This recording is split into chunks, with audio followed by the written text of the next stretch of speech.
Moi, je pense que je suis avant tout un passionné de l'image. Et je pense aussi que dans ce type de milieu-là, si tu n'es pas passionné, tu ne peux pas réussir. C'était une passion, j'étais passionné, je comptais pas mes heures. Je pense que j'ai dû faire au moins 500 vidéos de BMX et peut-être être payé pour 20 d'entre elles. Tu vois, voilà, parce que c'était juste une passion, j'avais envie de filmer mes amis. Et de là, en fait, c'est là après que tu crées des choses et que ça en devient ton métier, quoi.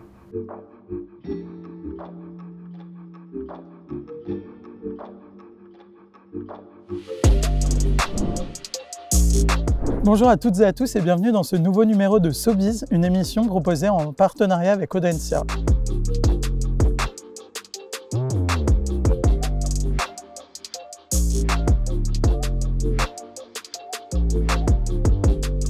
Aujourd'hui, je suis en compagnie de JC Pierry, qui est photographe, réalisateur, passionné de voyage et influenceur. Bonjour JC. Salut à toi. Merci d'accepter de répondre à nos questions. Donc, est-ce que tu peux déjà nous en dire plus sur le lieu où on est aujourd'hui? Alors ici, on est dans un lieu un peu particulier, Urbex, à côté de Lumini, à Marseille. Et c'est un endroit que j'utilise pas mal pour faire du drone, pour m'exercer. Merci de nous recevoir ici et de partager avec nous ce lieu qui t'est cher. On te décrit comme un photographe, un influenceur, un réalisateur. Finalement, comment tu te définirais? Moi, je pense que je suis avant tout un passionné de l'image. Et je pense aussi que dans ce type de milieu-là, si tu n'es pas passionné, tu ne peux pas réussir. Je pense que voilà, donc principalement c'est ça. Après, on a plusieurs casquettes, comme tu dis, voilà, photographe, réalisateur. Cette casquette un peu d'influenceur parce qu'on est aussi présent sur les réseaux sociaux. C'est pas forcément un terme qu'on aime toujours, mais voilà, c'est aussi le cas. Et j'espère un jour avoir cette casquette de vrai reporter, parce que c'est vers ça que je tends, j'espère. Et aujourd'hui, tu es photographe, réalisateur et passionné d'image, comme tu le dis, mais avant, tu as fait le choix de faire une école de commerce. Pourquoi? On va dire que voilà, la photo, la vidéo, c'est une passion. Ce n'était pas forcément dédié à être un métier. J'avais plus pour vocation d'être gestionnaire en patrimoine à la base. Donc 3 ans, une licence en finance, dont malheureusement, je ne me rappelle absolument rien.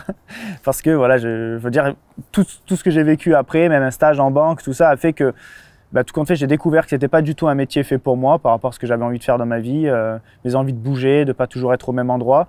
Et après, j'ai fait un master en sport event parce qu'en même temps, avec un de mes meilleurs amis, on montait un gros festival de sport extrême et de musique. Et donc, c'est pour ça que je savais que ça aussi allait pouvoir m'aider parce que potentiellement, ça allait pouvoir devenir mon métier.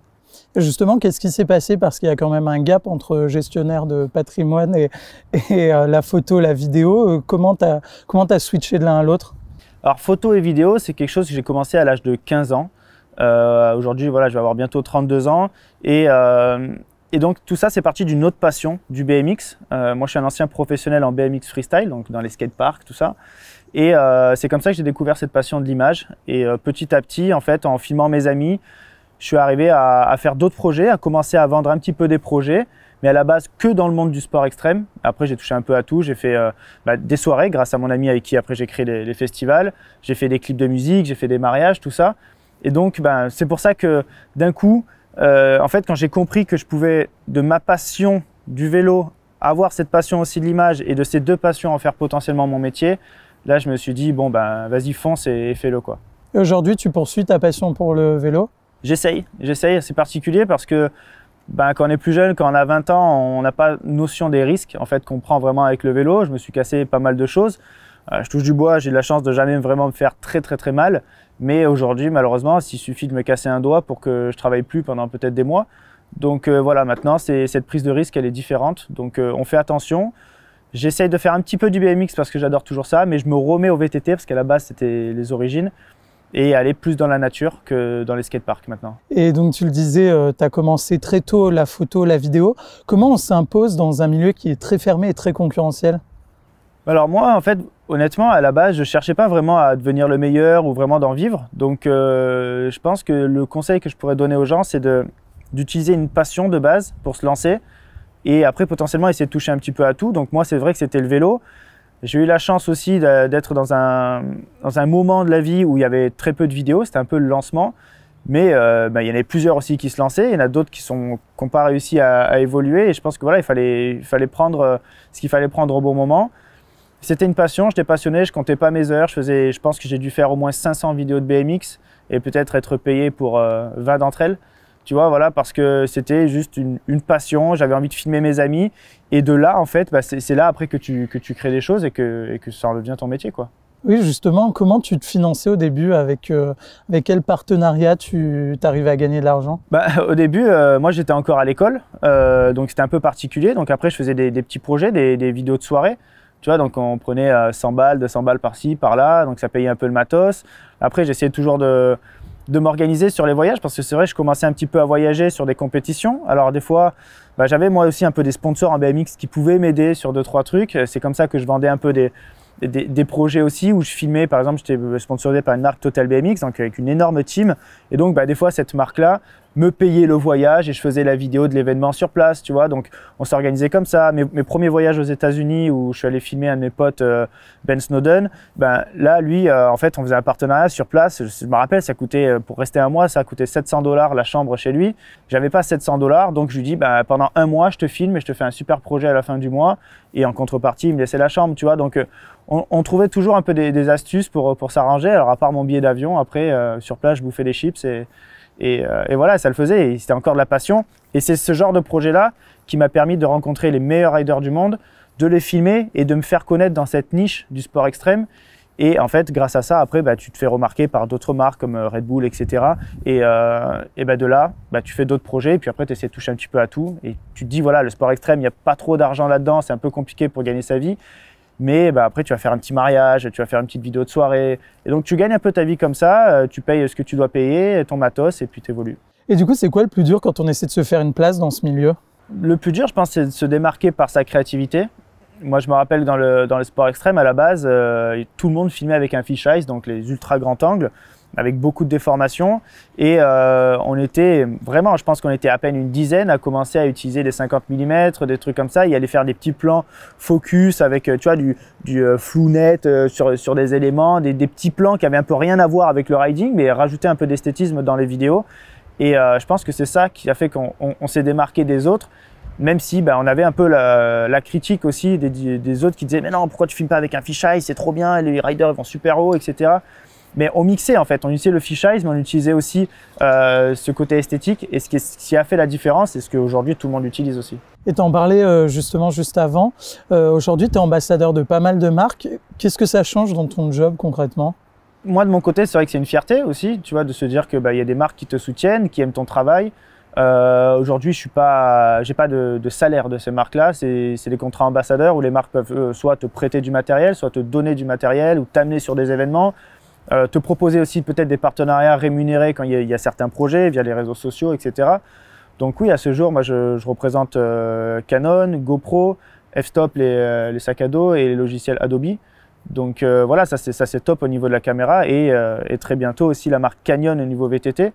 Donc ça veut dire que je reviens en fait dans ce monde du vélo qui me plaisait et même si voilà, ça n'a rien à voir avec l'image, mais c'est aussi un partenariat d'image parce qu'ils voient en moi un ancien rider, donc où les gens vont s'identifier en tant que personne lambda qui fait du vélo, mais à la fois aussi créateur de contenu, donc c'est à la fois lié aussi avec mon métier. Et aujourd'hui, tu as un petit peu switché de modèle de financement puisque avant tu faisais pas mal de soirées comme tu disais. Maintenant, tu as lancé ta propre formation, donc est-ce que tu peux nous en dire plus sur cette formation? Alors c'est le jour de mes 30 ans, 11 octobre 2019, que j'ai lancé ma formation photo et vidéo en ligne, donc ça se passe. Et en fait, mon but, voilà, c'était de pouvoir, parce que j'avais beaucoup de questions sur les réseaux, et à un moment, je me suis dit, pourquoi pas rassembler tout ça dans une grosse formation, former les gens, les aider. Et à la fois, pour moi aussi, c'était un projet, un nouveau business model, de me dire que grâce à ça, après, j'allais avoir monté une équipe pour pouvoir gérer ça au quotidien et pouvoir investir dans mes propres projets. Voilà, j'ai des projets de documentaires. C'est parfois très compliqué de trouver des grosses boîtes de prod qui veulent te suivre sur les projets où ça prend un temps fou. Et donc, je me suis dit, pourquoi pas voilà, avoir ce business model de ma formation qui m'aide, aider des gens. Aujourd'hui, on a des retours incroyables, vraiment des gens qui ont clairement changé de métier. On a un mec qui était pâtissier, maintenant il en vit à plein temps.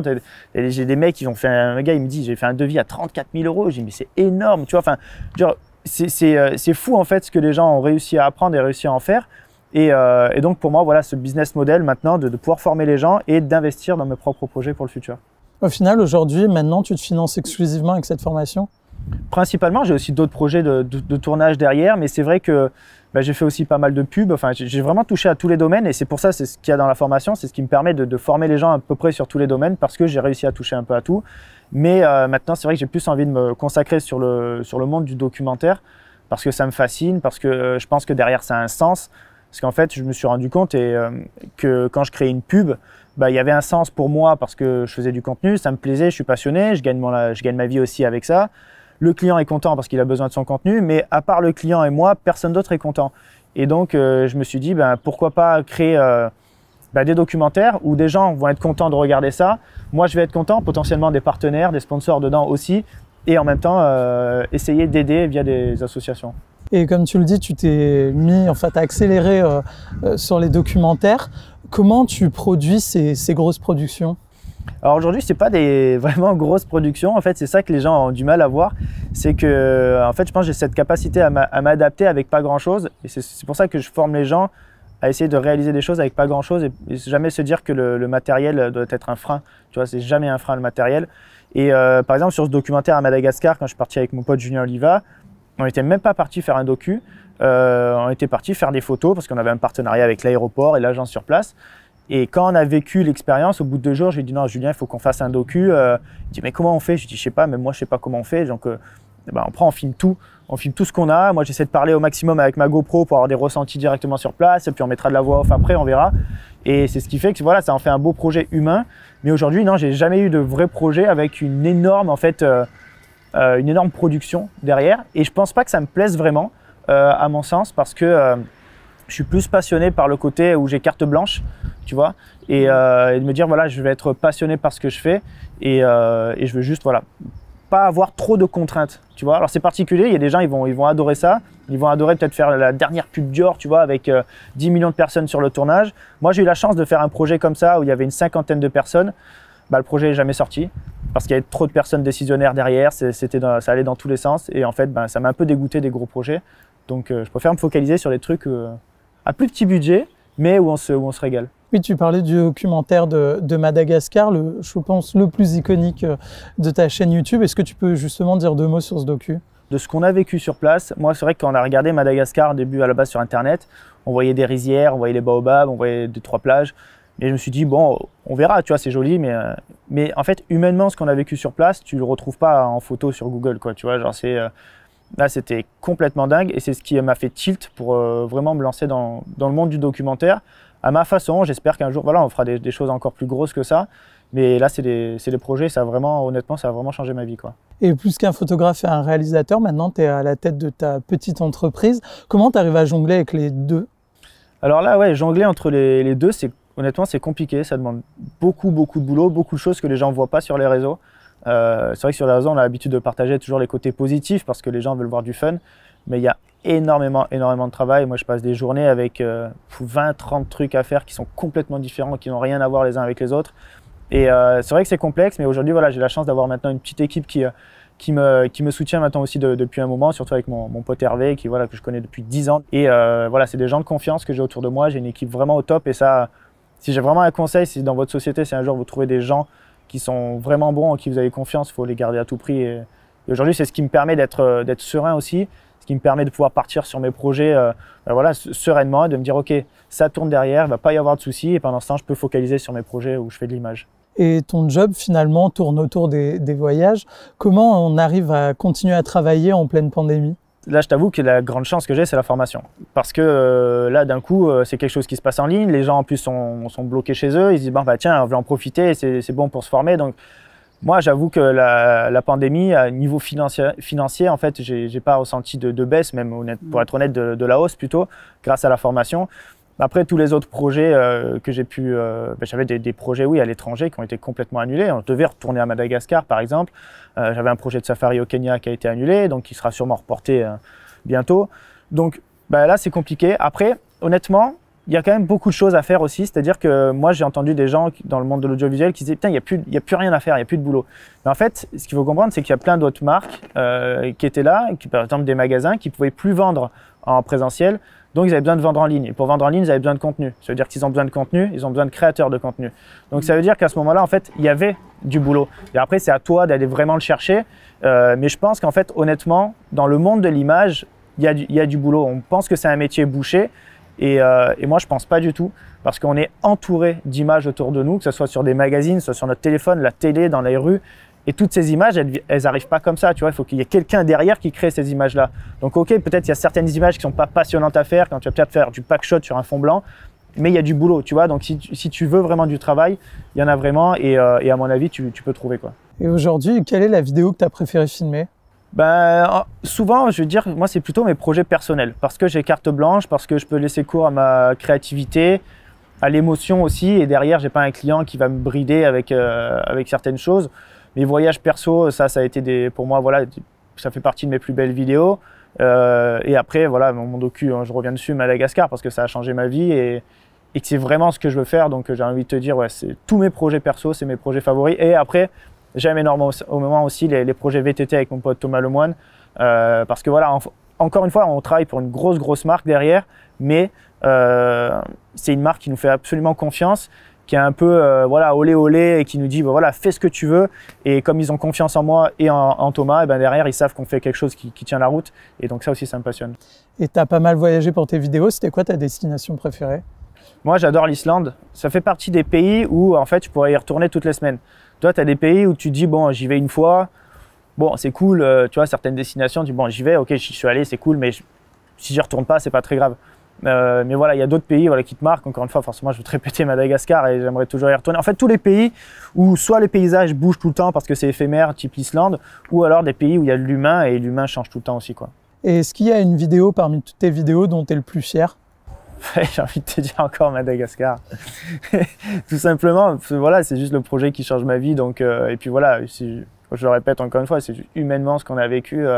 C'est dingue, voilà. Et après toutes ces années dans la photo et la vidéo, est-ce que tu as un succès qui t'a marqué? Ben, moi, honnêtement, le succès, je ne sais pas si c'est sur un projet vidéo ou quoi, mais moi, je pense que j'ai une énorme fierté pour la formation quand même. Parce que la fierté, elle est par rapport à ce qu'on a créé. Derrière, quand je vois tous les voyages qu'on a fait, tu vois, on est parti en Namibie, en Islande, en Corse, à Cuba, sur les circuits, de F1, sur un festival de musique, on a essayé de créer de retrouver tous ces environnements pour créer quelque chose de vraiment dingue. Et c'est vrai que quand je regarde la formation, je regarde les vidéos, je me dis qu'aujourd'hui, je crois que je serais plus capable de refaire ça tellement c'était fou. Je mangeais même plus de midi quoi, pour faire cette formation. Alors, je conseille pas aux gens de faire ça, mais c'est vrai que voilà, pour moi, je pense que c'est ma plus grosse fierté aujourd'hui. Ouais. Et est-ce que tu as eu quelques échecs marquants et comment tu t'en es relevé justement? Alors les échecs en vidéo, pas vraiment, ou alors c'est on va dire sans importance. Après c'est plus d'autres projets. Moi j'avais essayé de lancer une application mobile.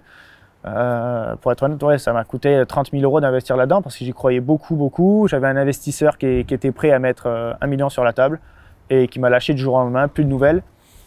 Bon ben voilà, donc j'ai perdu 30 000 €, c'était compliqué. En même temps, je lançais ma formation, donc je me suis dit bon, qu'est-ce que tu fais? C'est peut-être un mal pour un bien, tu vois, parce que j'aurais peut-être dû me mettre à fond dans cette application et j'aurais peut-être pas pu sortir ma formation. Et aujourd'hui, c'est la fierté que j'ai dedans, c'est surtout le retour des gens quand je vois ce qu'ils font et tout. Et après, un autre projet, c'était mes projets de festival de musique. Pendant 2 ans, on a travaillé très dur pour créer ça. Ben, ça a échoué parce qu'un jour, on s'est pris le tonnerre, la pluie et tout. Et on s'est retrouvé avec Sado sur le festival à Marseille. Mais bon, que veux-tu, voilà, encore une fois, c'est un mal pour un bien. Et les échecs, il faut en ressortir grandi, je pense. Et oui, justement, comment tu fais pour pas te laisser envahir par l'échec et le surmonter? Ça, je pense qu'après, c'est au fond de toi, quoi. C'est une motivation à trouver. Moi, j'ai plein de techniques qui m'aident à trouver de la motivation. Mais il faut te dire qu'en fait, si tu restes dans l'échec et que tu restes au fond, tu pourras jamais remonter. Donc, tu dis, OK, ouais, c'est 30 000 € perdus. L'autre festival, pendant 2 ans, on a travaillé où j'ai perdu 10 000 balles. Donc, ouais, ça m'a coûté 10 000 € pour travailler pendant 2 ans. C'est pas un concept. Mais derrière, en fait, tu apprends de toutes ces erreurs-là et tu dis, peut-être soit pour ta vie à toi personnelle ou pour tes autres projets. Donc, pour moi, dans la vidéo, la photo, je dis, voilà, ça, j'ai fait ces erreurs-là. Je vais essayer de surtout pas les refaire dans ce domaine-là et au contraire, créer quelque chose de positif. Du coup, quels sont tes futurs projets aujourd'hui? Mon futur projet, c'est toujours de développer forcément la formation. Je ne veux pas que ce soit quelque chose d'éphémère. Donc, on la rend maintenant évolutive. On va rajouter plein de modules, plein de choses qui manquent, parce qu'il manque toujours des choses. On va rajouter une formation sur le développement personnel pour aider les autres, les élèves encore plus professionnellement. Et après, mes projets de documentaire, surtout aussi, là, ça va me passionner au fond de moi. Retourner dans les pays où je voulais aller, Madagascar, Kenya, tout ça, et voilà. Créer une série de documentaires où mon but, ça serait de venir en aide à des associations un peu inconnues, que ce soit sur le côté humanitaire, plutôt pour la partie avec les enfants, la scolarisation, etc. et sur la préservation des animaux. C'est quoi la vidéo que tu rêves de faire, que tu n'as pas encore fait, mais que tu pourrais faire d'ici quelques années? Un endroit que je rêve, où je rêve d'aller, c'est la Géorgie du Sud, en Antarctique. Et avec ces milliers de pingouins, enfin de manchots empereurs. Et voilà, ça serait vraiment un projet où j'aimerais aller et filmer un ours polaire. Voilà, j'irai pas au zoo voir un ours polaire, ça je te le dis vraiment. Si j'en vois pas dans ma vie, ben dommage, mais sinon j'irai. Alors les ours polaires sont pas en Antarctique, donc ça c'est plus le Groenland. Mais voilà, ces deux projets en soi, c'est vraiment le froid, ça me passionne. La glace, c'est pour ça que j'aime beaucoup l'Islande. Donc les ours polaires, on va dire au Groenland, et les manchots empereurs en Antarctique. Et où est-ce que tu te vois dans les 5 prochaines années? Enfin, même dans 5 ans? Où est-ce que je me vois? Je me vois vivre à plein temps encore de la photo, de la vidéo et plus faire des projets personnels où je vais me régaler. Peut-être voilà, avoir investi dans des gros objectifs pour aller faire des safaris et plus me dire bah, voilà, aujourd'hui j'ai envie de partir là, bah, j'y vais et j'attends pas forcément via d'autres projets pour avoir ce financement-là. Comme je t'ai dit tout à l'heure, mon business model c'est la formation aussi. Investir dans ces projets-là et faire des projets personnels, comme beaucoup les safaris, ça me plaît énormément, les animaux ou l'humain, et aider des associations, mettre en avant des gens et la préservation des animaux via tous ces projets. Donc, du coup, tu es engagé sur la préservation des animaux? J'essaye, enfin du moins, moi c'est quelque chose qui me passionne, un petit peu plus que l'écologie, même si je pense être en soi un petit peu écolo aussi quand même derrière, même si c'est très compliqué aujourd'hui quand on voyage beaucoup de dire on est écolo, on prend l'avion, on a des voitures, une moto, plein de choses comme ça, donc c'est toujours un sujet un peu délicat, donc je préfère plus me focus sur la partie animalier et humain avec les enfants que l'écologie, même si ça sera toujours forcément lié dans ces projets-là, c'est logique aussi, mais voilà, c'est mes projets. Et ça passe par quoi concrètement ton engagement? Ben, moi de mon côté, en fait, j'ai pas ce pouvoir de dire tiens, je mets 10 millions sur la table, j'aide et je crée plein de choses. Mais j'ai ce pouvoir aujourd'hui via mon savoir-faire, les photos, les vidéos et les réseaux sociaux, d'avoir un impact à ce niveau-là et de pouvoir aider comme ça. Donc voilà, c'est plus une visibilité que je veux donner et donner un message d'espoir. J'aime rester dans le positif et pas dans le négatif. Tu vois, il y a pas mal de personnes qui partagent des choses négatives. Alors je pense que c'est très bien de le faire parce que grâce à ça, on voit les problèmes et aussi parfois ils arrivent à les résoudre. Mais moi, je veux montrer aussi qu'il existe des choses positives pour aider les gens et leur dire voilà, n'ayez pas peur, ça aussi ça existe et on peut aider ces gens qui font déjà des choses géniales. Donc voilà, moi c'est créer du beau contenu pour donner envie et de la visibilité pour montrer que ça existe. Et du coup, il y a beaucoup d'étudiants qui ont des passions pour l'art qui nous regardent. Si tu avais un conseil à leur donner, qu'est-ce que tu leur dirais? Bah déjà de continuer, peut-être de penser qu'ils peuvent vivre de leur passion. C'est vrai qu'après tu as des métiers qui sont un peu plus compliqués. C'est vrai que à mon sens, aujourd'hui, vraiment, photographe, vidéaste, tu peux vivre de ta passion. Je te dis pas aujourd'hui, de suite, tu vas voyager aux 4 coins du monde, tu vas faire tous les projets dont tu rêves, parce que tout ça, il y a du boulot. Moi, tu vois, aujourd'hui, j'y arrive maintenant, mais ça fait plus de 16 ans que je fais ça. Donc ça n'arrive pas du jour au lendemain, concrètement.